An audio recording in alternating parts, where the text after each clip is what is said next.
Hey everybody, Brian Loans back with 90 seconds of turbocharger history you might not know. As we go back to 1905 and the initial patent filed for a turbocharger made by a guy named Alfred Bucci, who was a Swiss engineer. It would take Bucci 10 years to actually come up with a working turbo diesel engine, which he did in 1915. It wasn't even that great an engine, but it was certainly a great start to the story.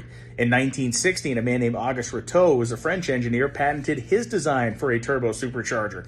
But it'll be 1918, an American engineer named Sanford Moss, who was the head of General Electric's turbo supercharger aviation program that would change the game.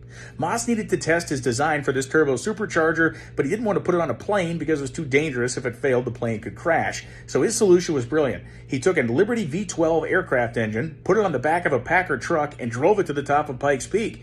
Now at that high altitude, they ran the engine for a month in varying different conditions and situations and produced more than 370 horsepower. This was significant because the engine made 354 horsepower at sea level itself. It proved everything they thought they knew and what a turbo could be and how effective it would be.